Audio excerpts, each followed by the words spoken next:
Olá, caros alunos do sexto período de Administração e Contabilidade e aqueles que também estão fazendo reaproveitamento.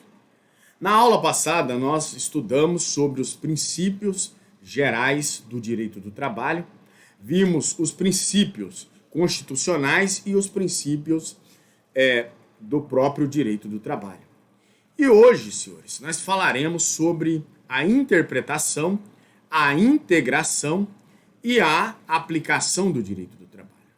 Interpretação do direito do trabalho, nós veremos as noções gerais. E já adentrando ao assunto, nós vimos que interpretar a norma é o mesmo que buscar um sentido, um real significado. A tarefa do intérprete aqui, ela é fundamental no momento da aplicação da norma jurídica ao caso concreto, conhecida-se no campo do direito como subsunção do fato à norma. E neste aspecto, senhores, a interpretação dos textos legais aqui, ela visa uma obtenção do seu correto significado, de acordo com a vontade da lei ou da vontade do legislador automaticamente. Então, cabe salientar que a vontade da lei não se confunde com a vontade do legislador. É bom se aprofundar nessa questão pelo seguinte fato: a vontade da lei, ela pode ir além da própria vontade do legislador. Isto por quê? Porque a lei, a partir da sua publicação, ela passa a ter o quê? Uma autonomia, dissociando-se, automaticamente, com uma frequência da vontade do legislador. Com isso, quando então passa a sofrer o quê? Uma influências de novas realidades decorrentes da evolução social. Conforme destaca aqui Maurício Godinho, Delgado, ele fala que a interpretação ela vai consistir no processo intelectual mediante o qual se busca o quê? Compreender e desvalor, e desvelar automaticamente um determinado fenômeno ou realidade da natureza ideal ou fatídica. E é necessário uma dinâmica nesse contexto de caráter intelectual para assegurar o quê?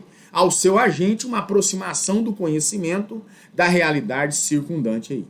E destacam-se nesse contexto dois momentos fundamentais na interpretação jurídica. Quais são esses dois momentos? Quando a elaboração da norma e quando a sua aplicação. A interpretação na fase de construção da norma, ela trata-se de um momento pré-jurídico e também de um momento político. Nas palavras do mestre Godinho aqui, que nós já citamos, são características dessa fase o quê? A procura do desvelamento das contradições do sistema jurídico, as suas falhas e lacunas, esse também o seu desajuste aqui de politicamente dizendo, E aí vai se considerar que a sociedade ela erigiu-se como relevante ao longo dos instantes no desenvolvimento da crítica aqui pré-jurídica.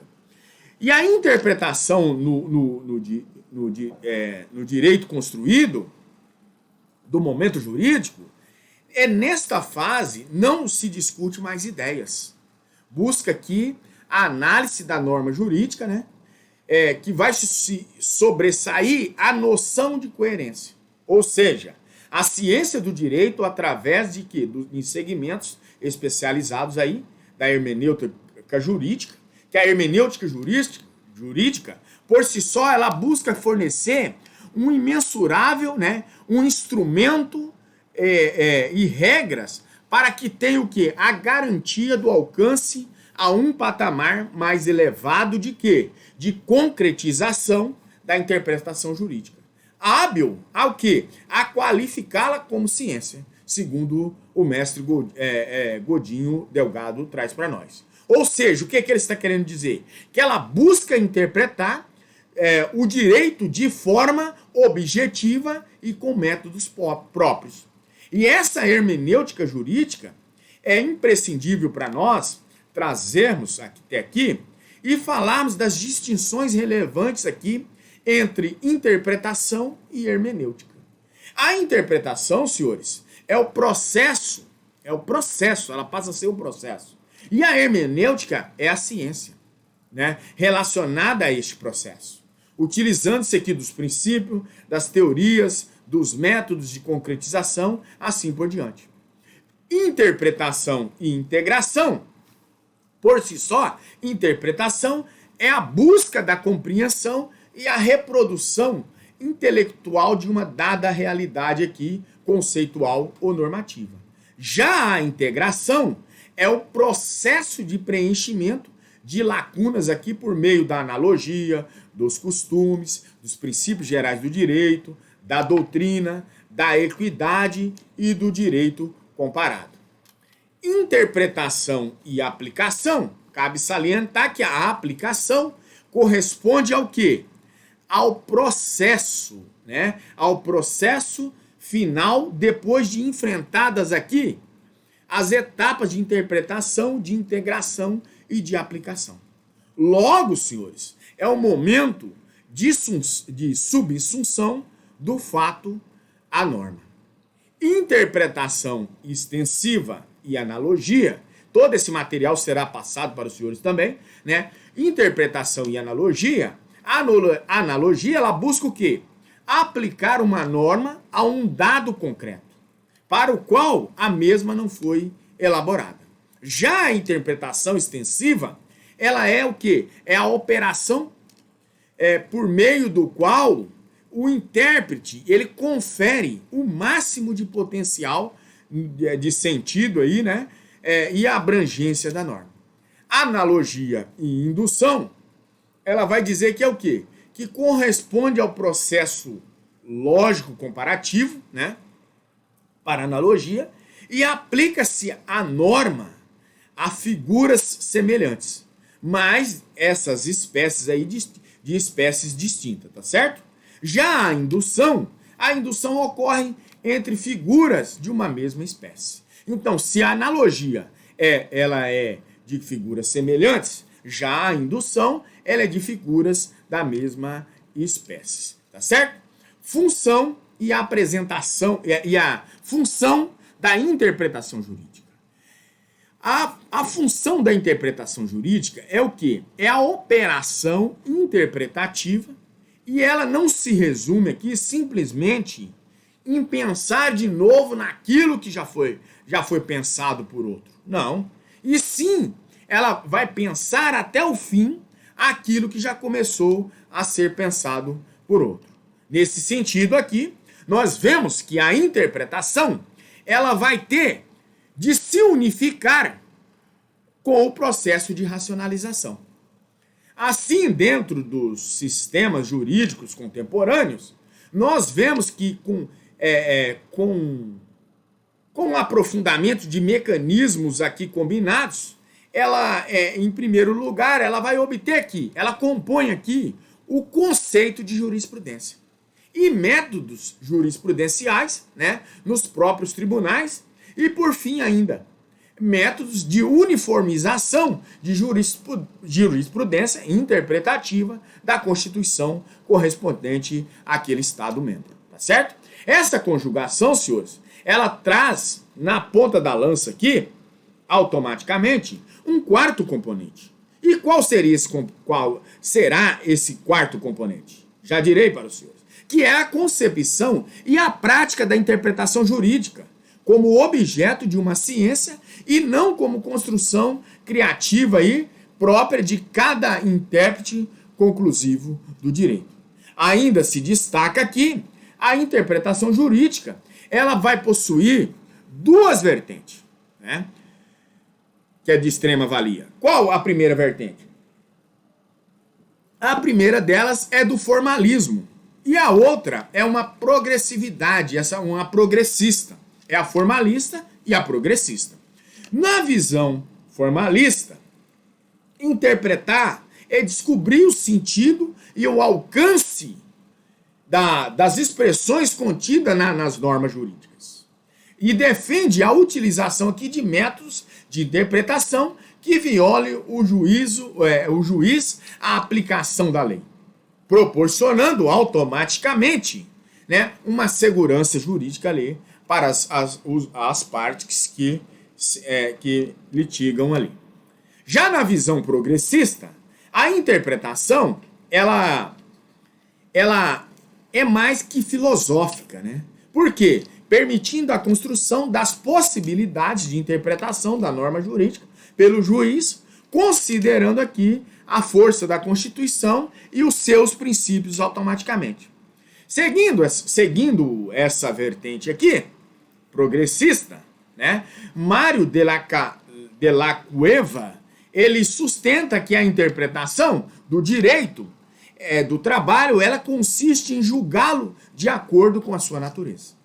Ressaltando aqui que ela deve ser especial nesse sentido, né? Porque as fontes formais, ao contrário do direito civil, ela não serve só para cobrir lacunas, né, da lei, mas também ela vai servir para melhorá-las em benefício de quem? Do trabalhador, que é o objeto do nosso estudo.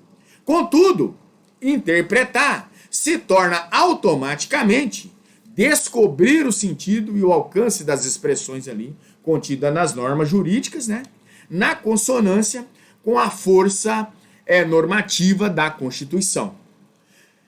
Então, senhores, como objeto da nossa aula e da nossa ementa, que é Direito do Trabalho e Legislações, cabe-se salientar que com a reforma trabalhista, diante dessas duas vertentes, Carlos Henrique Bezerra Leite, ele destaca que os novos parágrafos 2º e 3º do artigo 8º da CLT, inseridos pela Lei 13.467 de 2017, restringe a interpretação dos magistrados do trabalho automaticamente, reduzindo aqui praticamente a velha e conhecida condição de que juiz boca da lei, desse Estado liberal aqui. Incompatível, né, portanto, com o paradigma de Estado democrático de direito.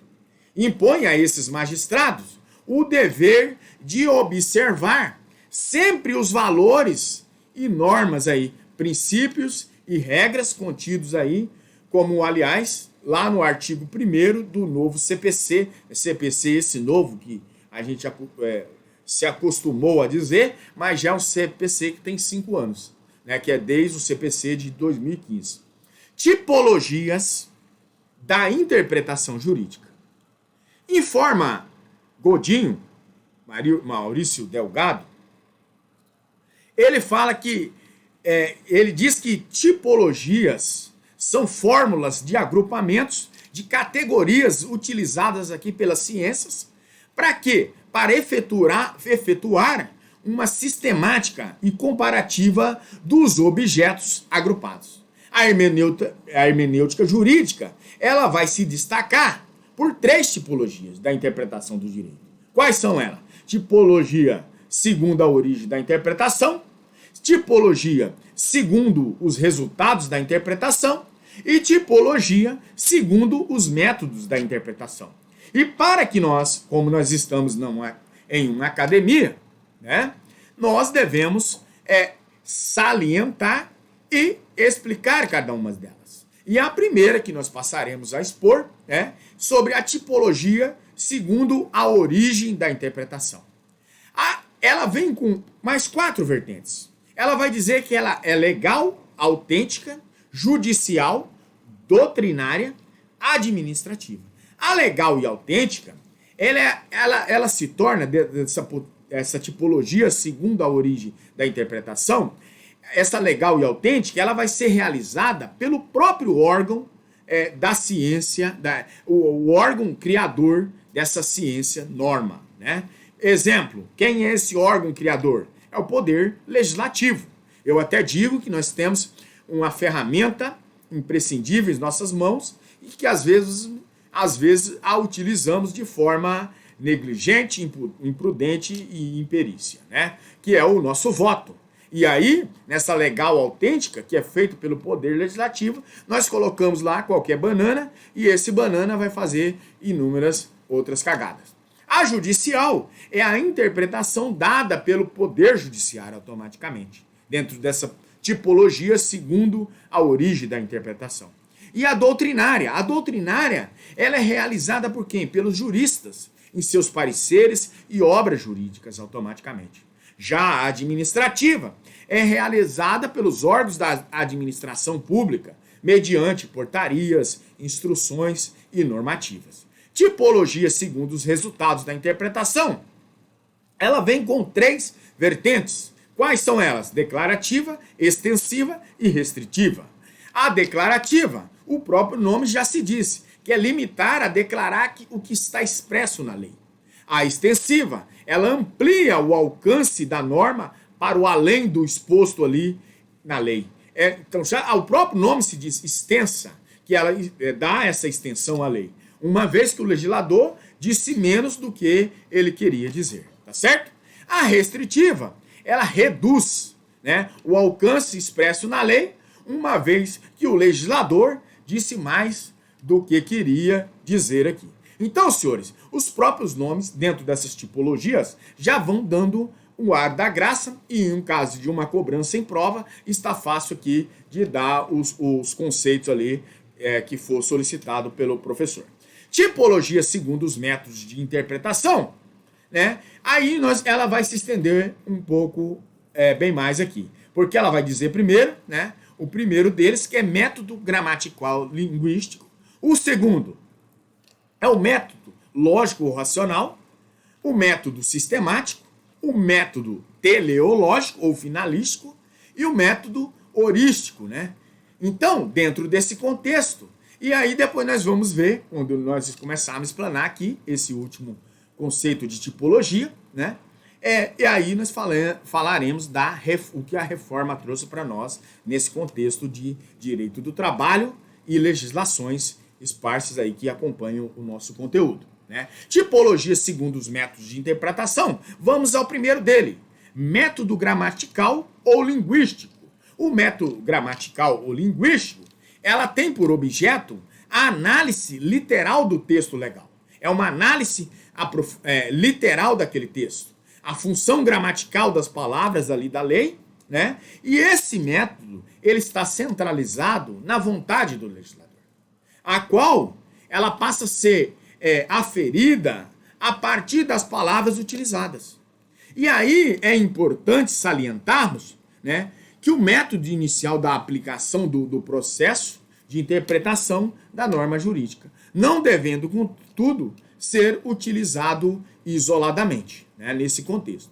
Método lógico ou radical, ele busca o sentido da norma a partir da lógica formal. Por quê? Ou seja, né, ele procura identificar o pensamento contido na lei, ainda que esse tenha sido exteriorizado de forma incorreta sob o ponto de vista literal aí, ou gramatical. Já o método sistemático, ele busca o sentido da norma a partir da harmonização deste conjunto aqui de sistema jurídico. E ele passa a ser, senhores, o quê? Uma maximização do processo lógico.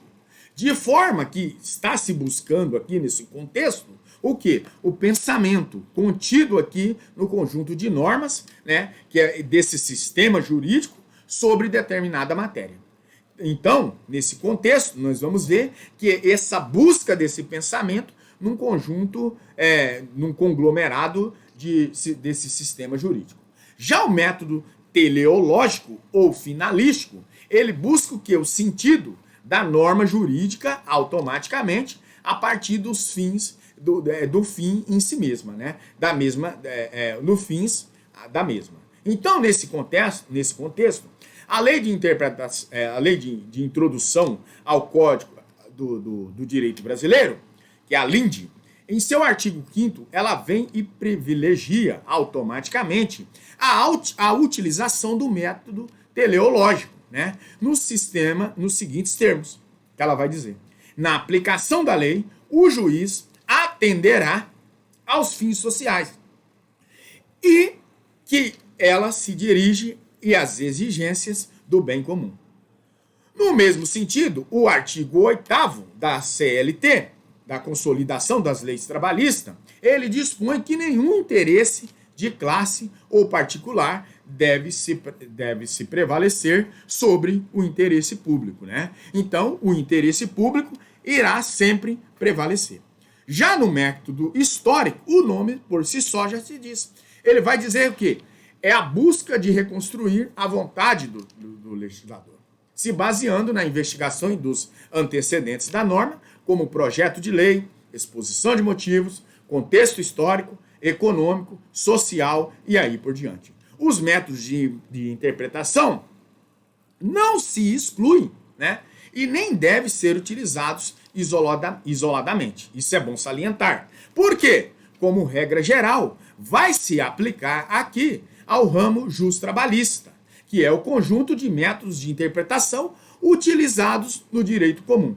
Valores sociais automaticamente se sobrepõem aos valores particulares. Os valores coletivos se sobrepõem aos valores individuais. Então, com esse conglomerado, nós entendemos, né, e salientamos que os valores sociais se sobrepõem aos valores particulares e os valores coletivos se sobrepõem aos valores individuais. Tá certo?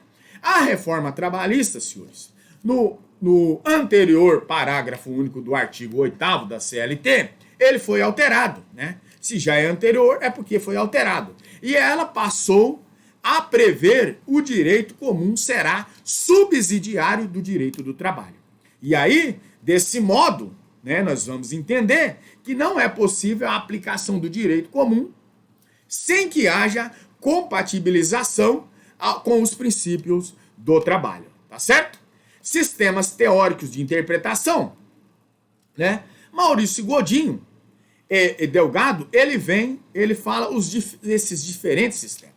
Diferenciam a partir da maior ou menor aplicação dos elementos aqui básicos da interpretação. A hermenêutica jurídica tradicional, eles traz nesse contexto, né, de sistema teóricos da interpretação, ele vai falar da hermenêutica tradicional, ele vai falar da escola exegética francesa, ele vai falar da escola histórico-evolutiva, ele vai falar da escola da interpretação científica, vai dizer também da escola da livre investigação ou do direito livre. E para isso nós vamos falar de cada uma delas. Primeira delas, hermenêutica tradicional. A hermenêutica tradicional, automaticamente, ela é vinculada, né? Ela está inspirada nessa cultura jurídica da norma e ela está vinculada lá no período da Idade Média. Por meio dela, a interpretação é apenas o conhecimento literal da linguagem, né? Nesse contexto, a hermenêutica tradicional. A escola exegética francesa, ela está atrelada ao século XIX. Tomando água aqui que a garganta não vai aguentar. E aí ela está atrelada, essa escola exegética francesa, ela está atrelada ao século XIX. E com o surgimento dessas codificações, né, a exemplo do Código Napoleônico na França, e aqui a interpretação ela se limita automaticamente às construções silogísticas, né, e não aos questionamentos externos ou artificiais ou até mesmo abstratos. Já a escola histórica evolutiva de Savigny, ela diz que caberia ao intérprete encontrar automaticamente a vontade do legislador, aderindo aí o momento histórico dessa interpretação, tá certo? A escola da interpretação científica, ela desenvolve, né, a partir dos estudos de Savigny, né, e é representada por inúmeros outros sequenciadores dessa teoria dele, e a ideia é qual? É que a lei não é a fonte exclusiva do direito.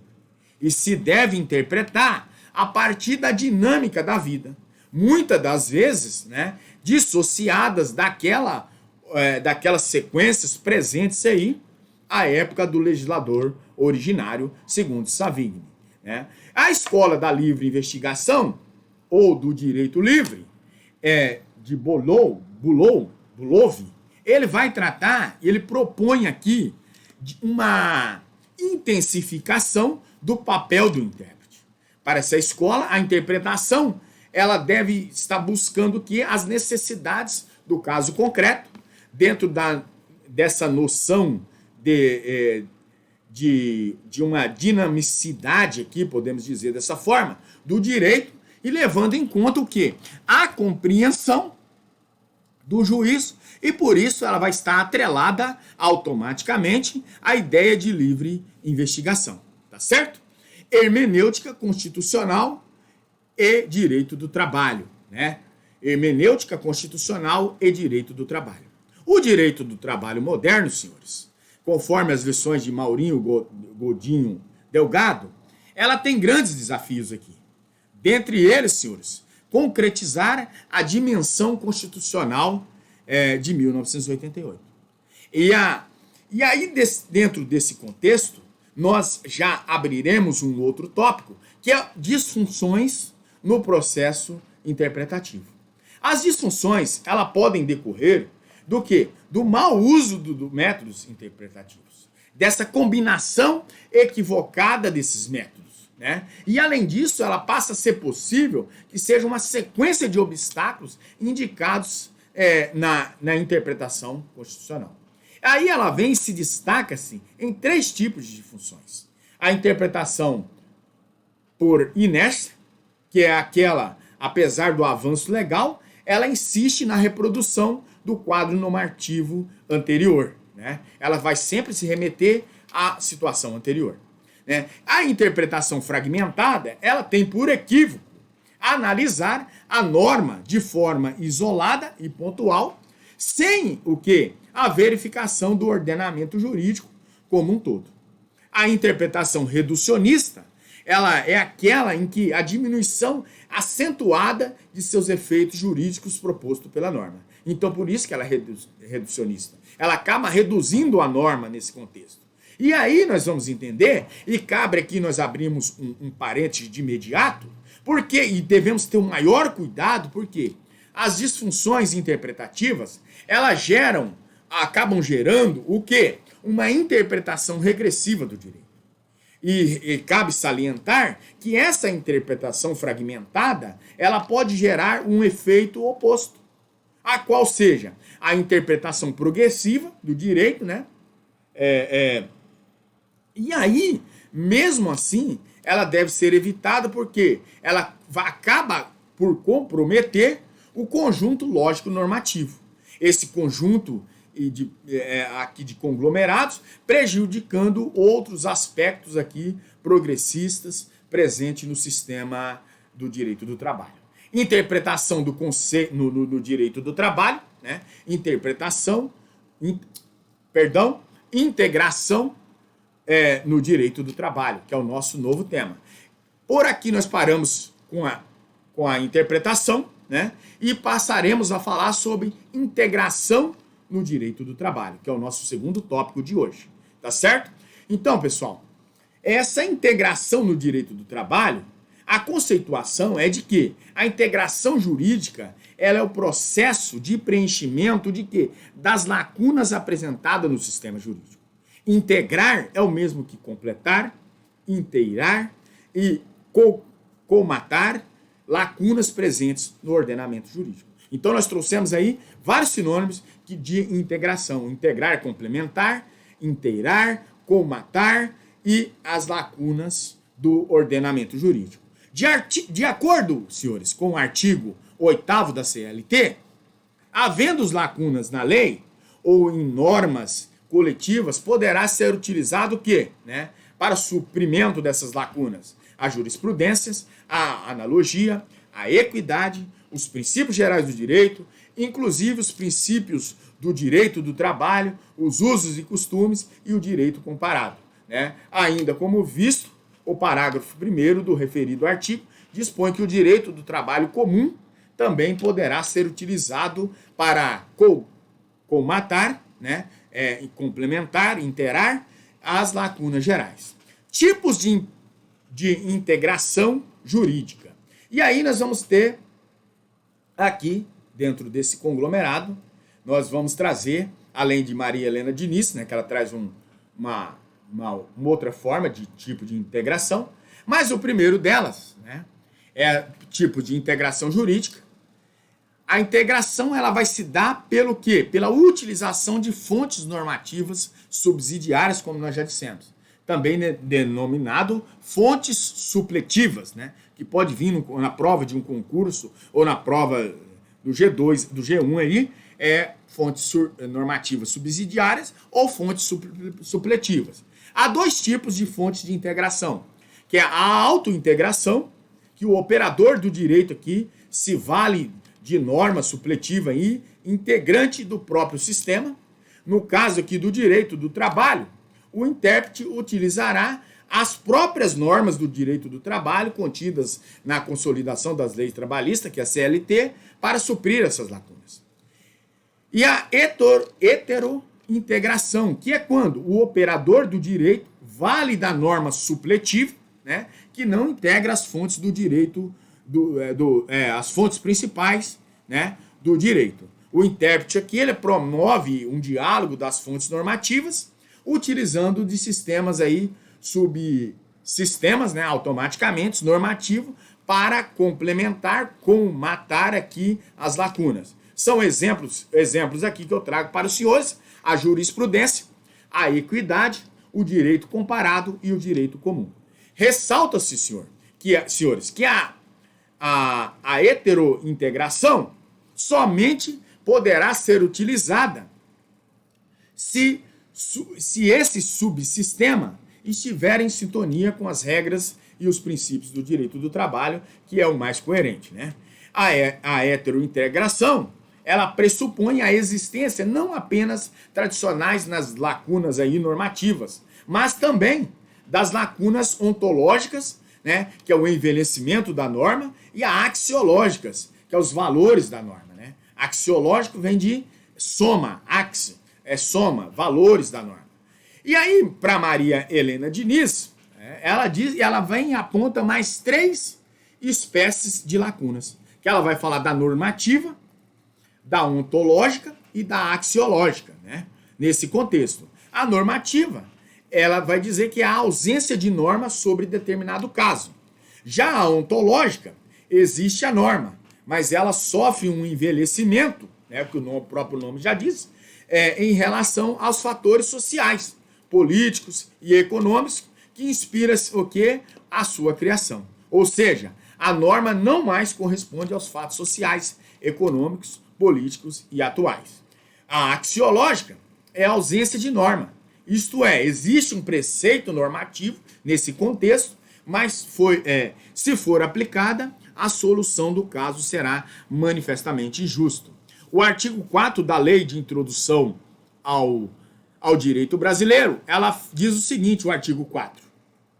Quando a lei for omissa, o juiz decidirá de acordo com a analogia, os costumes e os princípios gerais do direito. O artigo 140 do Código Civil, do Código de Processo Civil, ele diz assim, o artigo 140, o juiz não se exime de decidir sob a alegação de lacuna ou obscuridade do ordenamento jurídico, né? Então aqui o juiz não pode se usar de subterfúgios para não tentar dar uma decisão aqui em falta de lei, né? Então o próprio artigo 140 do processo civil, ele vai se tratar nessa questão. E o parágrafo único ainda diz assim, do 140, que o juiz só decidirá por equidade nos casos previstos em lei. O artigo 8º da CLT, ele diz, as autoridades administrativas e a Justiça do Trabalho, na falta de disposições legais ou contratuais, decidirão conforme o caso pela jurisprudência, por analogia, por equidade e outros princípios, né, e normas gerais do direito, principalmente do direito trabalhado. Nós já falamos disso aqui até exaustivamente, né? Muito embora, senhores, já fora até analisado em outro momento oportuno, quando estudamos lá os princípios, né? Os princípios, as jurisprudências, súmulas, orientações jurisprudenciais, precedentes normativos, analogia, equidade, princípios, usos e costumes, direito comparado e direito, os mesmos se encaixam aqui na integração jurídica. Então, cabe a nós falarmos de forma bem en passant para que os senhores tenham essa complementação. Jurisprudência, o primeiro deles. A jurisprudência, em que pese não ser reconhecida aqui por parte expressiva da doutrina, como fonte de direito. Ela foi guindada aqui pela CLT e a trouxe como fonte subsidiária ou supletiva do direito do trabalho.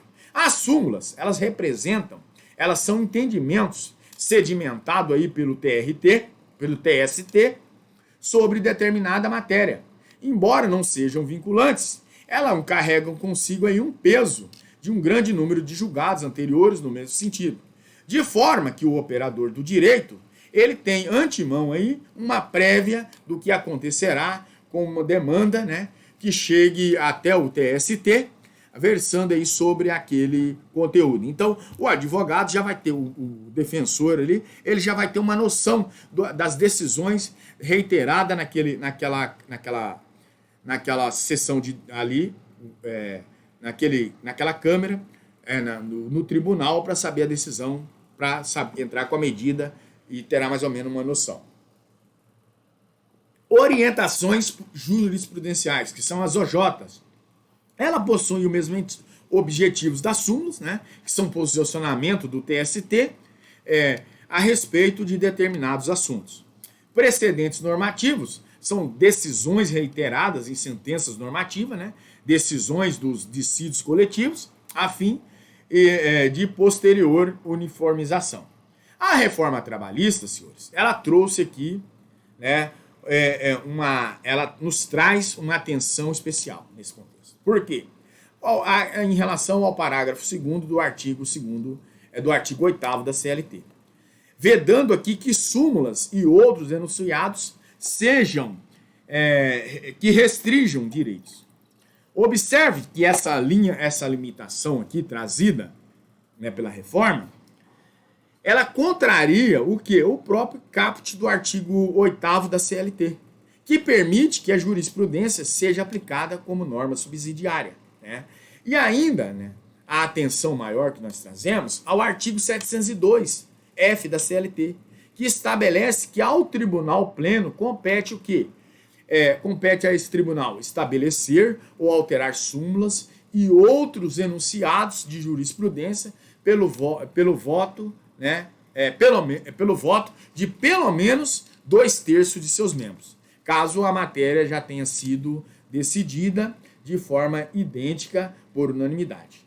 E aos parágrafos 3º e 4º do 702, o parágrafo 3º primariamente, ele diz que as sessões de julgamento sobre estabelecimento ou alterações de súmulas e outros enunciados, a jurisprudência deverão ser públicas, divulgada com no mínimo 30 dias de antecedência. Para que isso, senhores? Né?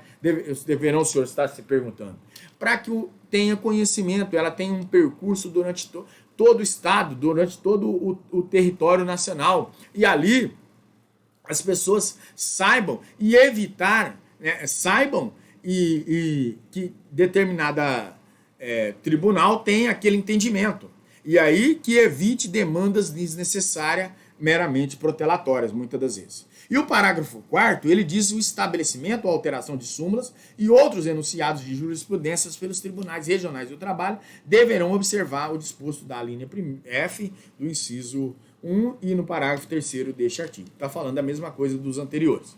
A analogia. A analogia, ela consiste em uma forma, né, que regule um caso previsto em lei, outro caso semelhante ali, não previsto em lei. A analogia, ela compreende o quê? Analogia legis e analogia juris. A analogia legis, ela consiste na aplicação de uma única norma consistente para regular de modo semelhante um caso previsto em lei. Já a analogia juris, ela consiste na utilização de um conjunto de normas, de um conglomerado de normas. Exemplo, originalmente criada para a categoria de ferroviários, artigo 244, parágrafo 2º da CLT.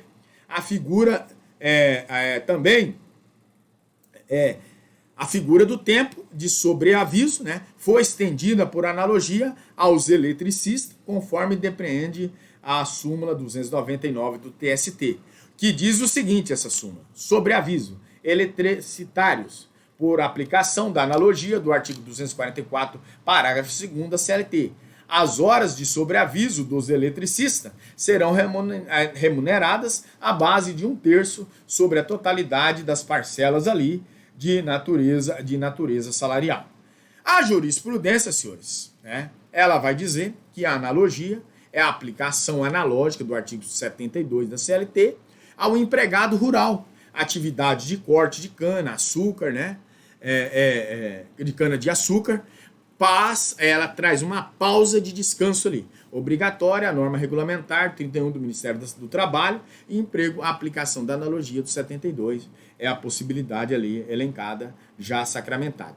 A equidade significa julgamento justo, e é importante aqui salientar, senhores, o trocadilho de palavras que muitas das vezes traz uma confusão. Né? Qual seria? Julgamento com equidade ou julgamento por equidade? Essa é a questão. Com efeito, toda causa ela deve ser julgada com equidade, né? No sentido que o juiz ele deve decidi-la pelo senso de justiça, né? E de equanimidade nesse contexto. De forma diversa, o julgamento por equidade. Por quê? Com equidade, ela se torna o quê? O julgamento, né, deve ser julgado aqui, pautado pelo senso de justiça, né? E com equidade, né, que vai significar automaticamente esse senso, toda causa deve ser julgada com equidade e não por equidade. Por equidade é o que? A possibilidade do juiz adaptar a norma ao caso concreto. E é o caso do artigo 140 do Código de Processo Civil, que dispõe que o juiz decidirá por equidade nos casos previstos em lei. Assim como regra, né, se torna o julgamento por equidade, não é admitido, graças a Deus, no direito brasileiro. E o exemplo que nós vemos, né, é o artigo 766 da CLT, que é uma excepcionalidade. Ele vai dizer assim: nos dissídios sobre estipulação de salários, serão estabelecidas condições assegurando justos salários aos trabalhadores e permitam também seja retribuição às empresas interessadas. Princípios e normas gerais de direito. Na aula passada nós falamos, né, até de forma bem extensiva, né, bem de forma ampliativa, né? E aí os princípios eles preenchem as lacunas, assumindo, portanto, aqui uma função normativa supletiva. Já os usos e costumes, eles devem também ser utilizados na colmatação de lacunas do direito do trabalho e na falta de disposições legais ou contratuais. Os usos e costumes constituem para a doutrina majoritária fonte formal do direito do trabalho. Exemplo que eu trago para os senhores é o exemplo, né, é o intervalo para o repouso de alimentação aí, ou alimentação rurícola, tá certo? O direito comparado, ele pode se recorrer ao direito estrangeiro, né, que é para suprir lacunas. A dificuldade deste método aqui de estabelecer os critérios para saber qual o direito estrangeiro deverá ser utilizado é a grande situação. Porque, como regra, falar-se em privilégios, o direito ele se torna, vai se levar lá para o direito romano-germânico, né? Por quê? Em contraposição ao direito costumeiro inglês. Por quê? É recomendado a utilizar-se nesse contexto desse direito comparado com a norma internacional. Por quê? Dos países que se encontram em estágio de desenvolvimento próximo àquele país. Por exemplo, próximo ao do Brasil. Para evitar o quê? Distorções quanto ao fato social, né? Essa é a grande celeuma. Menciona-se ainda que é importante diretriz que o direito comparado são quais?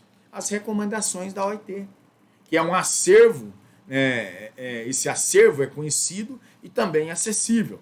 Indicam soluções bastante aí genéricas, de forma que passam a se formular, né, que podem ser adaptadas a cada país, nesse contexto do que nós estamos dizendo.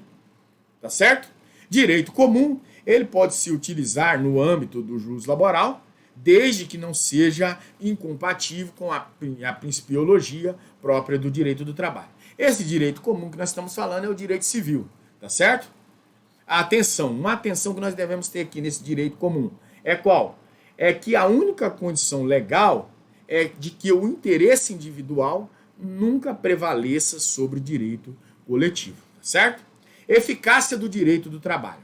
A eficácia do direito do trabalho, ela vai trazer duas situações, tanto a eficácia no tempo como a eficácia no lugar, tá certo? Então, nessa eficácia do tempo, essa prima facial, já falaremos que Maurício Godinho Delgado, ele fala no tocante ao conflito das leis no tempo, ele traz 3 tipos de consequências normativas, que é a primeira, o efeito retroativo, rege as situações já consumadas, o efeito imediato, que rege situações em curso quanto ao julgamento, ao surgimento da norma, e a terceira, o efeito diferido. Por quê? Rege situações futuras. Então ele fala de 3 formas, uma que está no presente, uma no momento, né, que é no presente, uma do passado e uma do futuro, tá certo? E aí a aplicação do direito do trabalho no tempo, ela segue a regra geral do direito comum, do direito civil. Aplica-se a norma, né, de forma imediata aí, e não retroativa, mas atinge o direito, não atinge, né, automaticamente o direito adquirido, a coisa julgada e o ato jurídico perfeito. Está lá no artigo 5º, inciso 36, que é um ato constitucional da Constituição Federal. A eficácia da lei no tempo, ela consagra pelo princípio da irretroatividade das leis. Um exemplo que vem a salientar é a inaplicabilidade do aviso prévio proporcional aos contratos extintos antes da publicação da Lei 2.506, de 11 de outubro de 2011. Também é consagrado aqui o princípio da aplicação imediata dos direitos fundamentais, artigo 5º, parágrafo 1º da Constituição Federal. Ainda quanto à aplicação imediata da lei nova, ressalta-se, senhores, que a lei normalmente ela entra em vigor na data da publicação e deve ser previsto, né, na própria lei. E se a lei nova for omissa, quanto ao prazo para a entrada em vigor, será de 45 dias contado da publicação, artigo 1º da Lei de Introdução do Direito Brasileiro. Senhores, quero aqui confessar para os senhores que eu sei que é um tanto bem complexo esse assunto para os senhores, a qual nós discutiremos logo mais à noite, né, na nossa webconferência, porque até para o próprio operador do direito, os senhores perceberam no decorrer das nossas aulas, e nós estamos falando só de princípios, da evolução histórica, falamos da noção introdutória do direito do trabalho, ela está sempre remetendo para outras leis, as leis esparsas, né? As leis que no contexto de que se permeiam pelo direito. E aí eu sei que é muito difícil para os senhores, operadores tanto da administração, bem como do curso de contabilidade. Não tem essa intimidade com o direito. Mas assim, vamos falando aí, vamos tentando, eu vou tentando tirar as dúvidas dos senhores, estarei aberto para que os senhores possam estar fazendo perguntas nas próximas aulas, tá? E aí nós vamos vendo que a revogação da lei trabalhista, por sua vez, também segue basicamente os mesmos mecanismos utilizados para a revogação das leis do direito comum. A revogação ela pode ser tácita, são nomes que não trazem, não é do cotidiano de vocês, eu acredito, né? Do operador da administração, bem como do direito. Por exemplo, a revogação ela pode ser tácita, ela é silenciosa ou expressa, né? E aí ela pode a revogação ser total também, chamada de abrogação ou parcial, e a denominada derrogação, que ela é total, tá certo? Parcial ou total, quando ela é total, ela é abrogação, quando ela é parcial, ela é derrogação, tá certo? Lembrando que a lei geral não revoga como regra, lei especial anterior. As leis trabalhistas são, na maioria dos casos aqui, leis especiais para a área do trabalho, tá? Para a área trabalhista. E aqui, aproveitando um gancho, senhores, determinado empregado está com um contrato de trabalho em vigor quando se sobrevém aí uma lei nova que altera automaticamente, uma regra nova que altera determinado direito daquele empregado. O que poderá acontecer? Para resolver a questão, há de se identificar aqui, né, a natureza da alteração. E a primeira delas seria o quê? Se a alteração for de natureza contratual. Se ela for de natureza contratual, não há possibilidade de perdas de direito, que é muito bem salientar isso aqui, dado ao princípio da condição mais benéfica e a vedação da alteração contratual lesiva aqui do artigo 468 da CLT. Agora, se a alteração ela for de natureza legal, né, fonte formal, portanto, a regra é a aplicação imediata e não retroativa. Então, nós vimos duas situações. Se nessa questão de uma lei nova que sobrevém, a alteração, se ela for de natureza contratual, ela não há possibilidade de perda de direitos, tá? Agora, se ela for de alteração de natureza legal, vai se haver aí, ela não vai se retroagir para beneficiar, tá certo? Com a reforma trabalhista, Carlos Bezerra Leite, ele fala que as alterações produzidas pela Lei 13.467 de 2017 só serão aplicadas se propiciarem melhoria das condições sociais dos trabalhadores aos contratos de trabalho celebrados de suas respectivas vigências, tá certo? Artigo 7º, caput da Constituição Federal e o artigo 912 da CLT. Eficácia no espaço. Sobre a eficácia da norma trabalhista no espaço, prevalecia até então, nesse contexto, o critério de territorialidade, né? Assim, a regra era que a norma jurídica aplicável é aquela que surge no lugar da execução do serviço. A Lei 7.064 de 1982, ela regulou especificadamente a situação de trabalhadores contratados no Brasil e transferidos por empregadores para prestar serviços no exterior. Em primeiro momento, a referida lei aplicava-se até então, né, somente aos trabalhadores da área de engenharia e congêneres.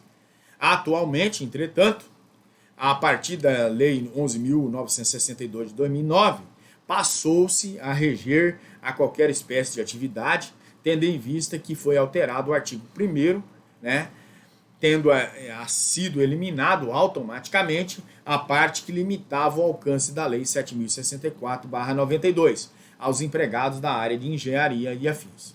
A lei também ela afirma, em resumo, que são assegurados aos trabalhadores contratados no Brasil por empregador brasileiro ou transferidos para prestar serviços aí, né, nesse contexto, além dos direitos previstos na 7.064 de 92, tá certo?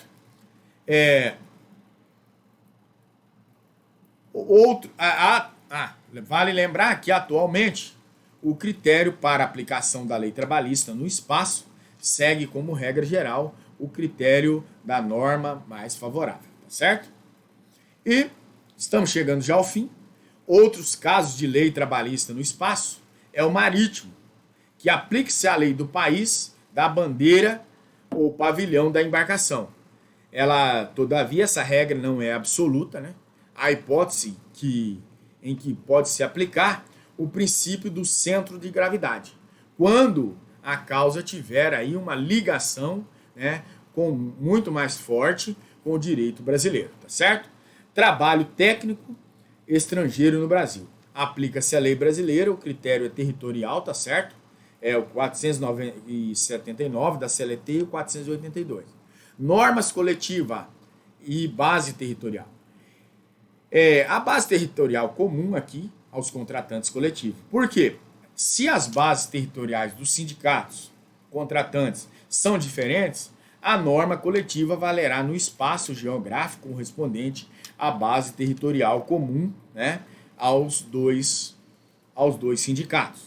Se um empregado for transferido para outro local dentro do Brasil, mas mas for fora da sua base territorial original, aplicar-se-á a norma coletiva do novo local de execução do contrato de trabalho, tá certo?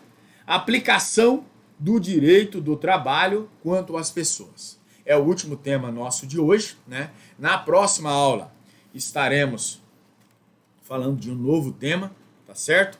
E também, nessa última aula, nós, à noite, estaremos explicando sobre o trabalho aí, tá certo? Aplicação do direito do trabalho quanto às pessoas. Como regra geral, o direito do trabalho, ele se aplica aos trabalhadores subordinados e há, entretanto, várias exceções. Em apertada síntese aqui, nós podemos ver que pode, né, se traçar o seguinte quadro. Aplicação integral aos empregados, né, urbanos e rurais, artigo 7º caput da Constituição Federal. Aplicação integral aos trabalhadores avulsos, embora não sejam empregados, foram constitucionalmente aí equiparados aos empregados, né, para fins de trabalho, para fins trabalhistas. Artigo 7º, inciso 34 da Constituição Federal. Aplicação parcial aos domésticos, embora sejam empregados. Artigo 7º, inciso 34 da Constituição Federal. E não se aplica aqui aos servidores públicos civis e militares. Artigo 39 e 42 da Constituição Federal. Então, nesse contexto, por que não se aplica aos servidores civis e militares? Porque eles têm a legislação própria, tá certo? É importante, senhores, por fim, faz-se importante não confundir direito material e direito processual. Com efeito, muito embora aqui relevante citar, houve uma ampliação da competência da Justiça do Trabalho, levada a efeito aí pela emenda constitucional número 45 de 2004, passando a abranger também as ações, né, oriundas das relações do trabalho. Artigo 114, inciso 1º da Constituição Federal. Não autoriza a aplicação da lei material trabalhista e toda e qualquer relação de trabalho. Tá certo, senhores? Então, senhores, por hoje nós esgotamos o nosso tema, que é interpretação, integração e aplicação do direito do trabalho. Tá certo? Desejo a todos bons estudos. Qualquer coisa, estamos à inteira disposição para tirar qualquer dúvida, mas como eu sei que os senhores são os alunos inteligentíssimos, não terão dúvidas. No final, terá uma resoluçãozinha de questões, tá? Mas o objeto maior que terá maior validade será a apresentação dos senhores no nosso seminário, tá certo? Tenha a todos um bom dia, uma boa noite, uma boa tarde, uma boa madrugada, não sei qual o horário que você poderá estar assistindo essa aula, tá certo? Fiquem com Deus.